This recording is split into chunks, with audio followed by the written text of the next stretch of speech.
Well, there was this one time you got shot where you lost a piece of your bladder. That's in '94.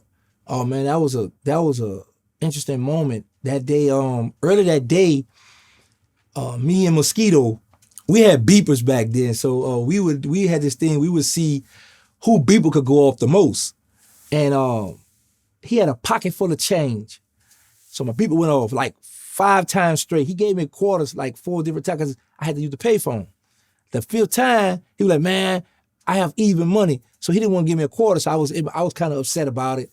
And then it was like, we had like 3 or 4 cars and we were trying to decide, did we want to go to Kenner, Louisiana, where some females lived.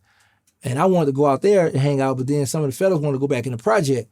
So at the time I didn't have a car, so I was outvoted. We wound up going back to the project. When we go back in the project, the ice cream truck pull up and one of my homegirls asked Mosquito for a quarter. He give it to her. I go off. I start cussing him out real bad. And I was like, man, I asked you for a quarter. You didn't give me any quarter. He's like, man, I gave you. I was like, well, man, she not going to go to war with you. I'm the one got to go to war with you, so you should have gave me another quarter. And I was kneeling down at the time talking to him. So this pretty female, the nice butt, man, walk up and turn and face me in the street. And she was like, you. I was like, I looked behind me like, who's talking to me? She was like, yeah. I didn't know that there was the same female that I had saw at the club one night. And I was feeling myself this night, feeling good and arrogant and cocky. So I go in the club, I see her, and I was like, I told her friend, I said, hey, tell her I want to F her tonight. And she was shocked because I didn't ask her name, her phone. I was like, tell her I want to have sex tonight. But back then I used to cuss. So this same female came in my project because her daughter, godmother lived back there. So she reminded me that she was the one I had said I wanted to have sex with that night. So I wound up walking back with her because, well, actually no, she left. She told me where she was at. So at this time, I'm still upset about this quarter.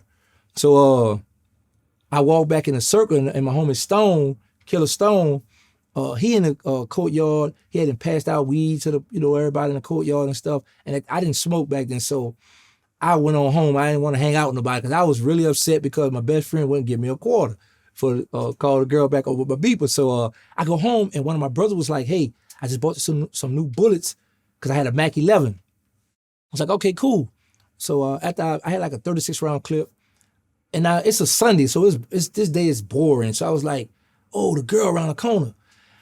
I got sidetracked that fast. I left my gun on the bed, and I go around the corner. I was acting like I was going to the store because I didn't want to seem like I was thirsty, like I'm chasing a girl. So I walk around the corner and I see her. I was like, "Oh, what's up?" We start talking. Me and this girl, man, we talked like from maybe like 4 in the afternoon, and she was ready to go home. So she was catching the Louisiana bus, and the bus go all the way up Washington Avenue. So we started out on Washington and Willow. I said, let's walk down to Washington Magnolia. We walked down 2 more blocks. I look down the street, I don't see the bus. I say, let's walk down to Washington and Ferret.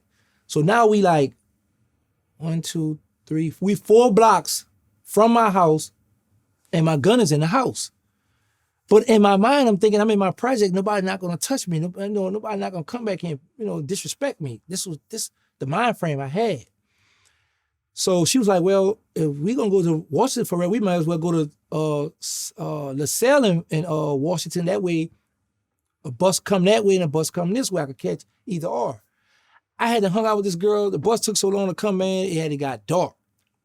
She finally get on the bus and leave. So now I'm heading back, because I'm on the old side of the project. I live on the new side of the project. As I'm walking back, I see a guy in front of me, and he like, as he walking past this cut, he run like in the street. And I look at him, but I'm like, man, he tripping. So when I get to that same courtyard, there's nothing there. So I see my brother at the radar. I was trying to flag him down, but I wasn't really pressed to talk to him. I was just, trying to speak to him. But the light turned green, he went on past the intersection. So as I'm walking, a guy across the street like, "Gangsta, gangsta." I look back, man, it's a guy charging me with a hat and a mask on. I mean, not a mask, he got a hat on, and he got a big gun in his hand. He's a handgun, and he's shooting. And I'm like, oh, and I try to run. I was still kind of sore because I had just got stabbed in the fair, so I had staples in my stomach. So I'm trying to run, this guy shooting, and he shot me in my right side first, and I ran across the street, and he shot the ballroom window out, and he shot me in my left buttocks. It traveled from my left buttocks, top buttocks, shot a piece of my bladder, came out my right thigh. I fell. And as I'm on this ground, I'm thinking, I'm like, man, you got to get up, because back then they had this thing, when you fall on the ground, you got to empty the clip because they want the coffin closed. And I look up at this guy, he look up at me, I jump up, we look at each other. He took out running, and I ran in the alley. So they got this guy at the door. I was like, hey, man, I just got shot. Can you let me in this house? He was like, man, I ain't crazy. You come back here to kill me. And he was a crackhead. He ran and left me back there. So this older guy, he let me in his house, and Stone pull up, and they brought me to the hospital, and I wound up getting a colostomy bag out of that shoot. Okay. So basically, you have to go to the bathroom through this bag for, I think it was 23 months? Yeah, man. Yep, a year and 11 months, 23 months, correct. Yeah. I mean, as you're sitting there, you got staples in your chest, you got a colostomy bag, other shootings along the way. At some point, do you say, man, I need to just get out of here? Like, I need to move somewhere? No. No, man. At some point, you got to say, okay, retaliation is a must.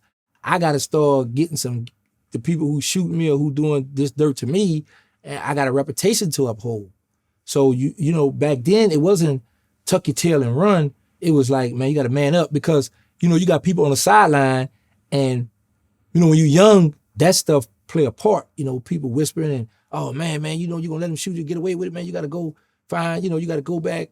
But the thing about, man, each time, you can't count the 1991 shooting, but the 94 and the 96 shooting, each time I got shot, nobody owned up to it. Nobody spoke about it. Nobody said, hey, such and such. So what I would do, everybody I had beef with, I would hit their block or they set, and it was like, I'm going to get the right one. Because we enemies anyway, so it's time for me to come pay you a visit. But I never heard to this day who shot me, the 94 shooting or the 96 shooting, man. It just, it bothers me sometimes, because I was like, every time somebody gets shot, somebody gonna point a finger or say somebody did it. But they never, or whoever the shooter was, he was real smart to be like, I'm not gonna talk my business, because he knew with me still being alive, it wasn't gonna be safe for him in New Orleans.